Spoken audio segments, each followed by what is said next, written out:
nous sommes venus soutenir nos collègues enseignants du collectif des enseignants admis pour la mise en position de stage. Encore une des mille et une injustices qui est opérée sur la carrière et même la vie des enseignants, qu'il s'agit aujourd'hui d'une formation qui revient de droit parce que tout simplement donnée ou bien permis par la loi,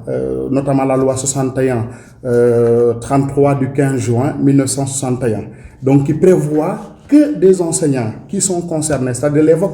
les vacataires et les chargés de cours que l'État a recrutés, puissent à un certain moment faire ce que l'on appelle la formation pour au moins avancer dans leur carrière. Mais nous avons constaté que cela n'a pas été le cas depuis un certain temps. Et depuis un certain temps même, et même après avoir fait ce que l'on appelle une grève de la faim au niveau de la FASTEF, l'État avait promis non seulement d'augmenter le nombre d'enseignants qui feront la formation, mais aussi incessamment de la commencer. Mais nous avons constaté que depuis le 11 mars 2022, un nombre de 218 enseignants a été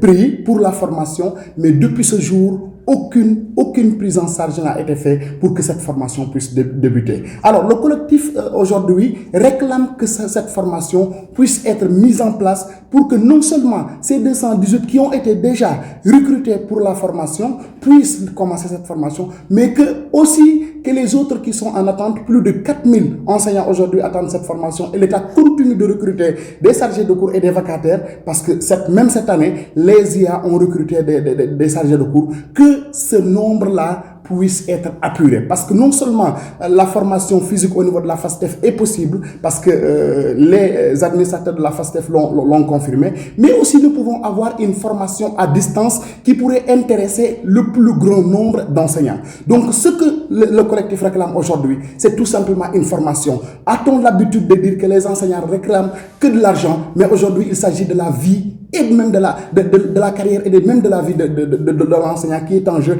et qui ne peut être réglée que par cette formation-là. Et cette formation-là doit incessamment commencer. Donc, ce qu'ils réclament aujourd'hui, c'est cette formation. Sinon, nous comptons, en tant que syndicat, s'associer à ces innombrables collectifs pour tout simplement hausser le ton et paralyser le système éducatif. Parce que nous ne pouvons pas comprendre cette injustice-là, qu'il soit opéré au niveau de l'enseignement, au niveau de ces enseignants-là qui n'ont besoin que d'une formation pour continuer leur carrière et que l'État fait la sourde oreille et que des promesses depuis plus d'un an.